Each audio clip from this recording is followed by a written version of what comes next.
Yes, thank you, Karen. Yeah, I would like to say hello to everybody. Thanks for coming and getting up that early.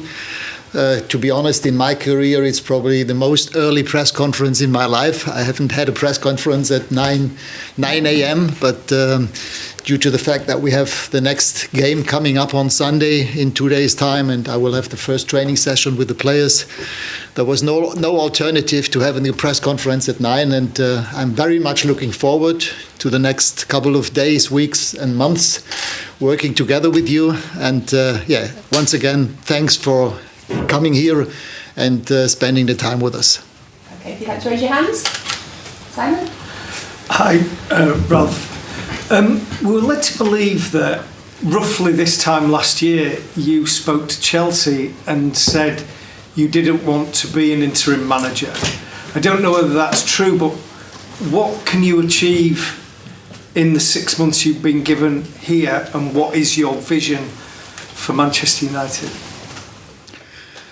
I mean, at the time when Chelsea contacted me last year or this year in February, they only spoke about the option to become interim manager for 4 months. So it was in February, without any perspective to work in the long term together. And here now we are talking about 6.5 months.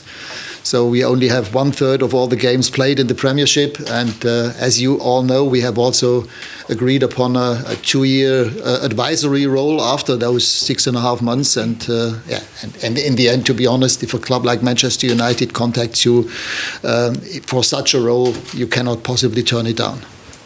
I mean, do you look at last night, for instance, and think there are things that I can change straight away? How are you going to do this? Because clearly the team have done well the last 3 games, but before that it's not been so good at all. I mean, obviously I've watched the latest games. I watched not only last night's game, but also the games against Watford and against Chelsea. And on TV, when I didn't know that there would be contact in the next days, I also watched out of interest the games against Liverpool and against Manchester City.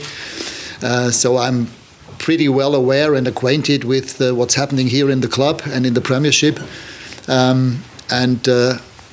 I think it's pretty obvious that the team have abundant talent, young talented players, but also enough experienced players in the squad.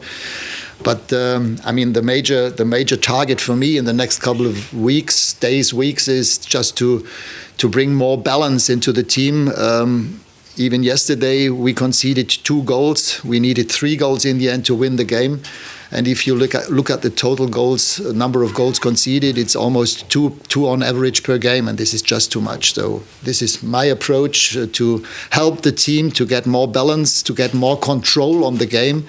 And yesterday's game, I mean, it was exciting for the fans, but even for myself as the future coach, those are not the kind of games that you need every day, because in football, for me, it's to minimize the coincidence factor and to have control and gain control on the game. And this is in football what it's about. And this is my approach. I will try to help these outstanding, talented players to try and get and keep the way away from their own goal.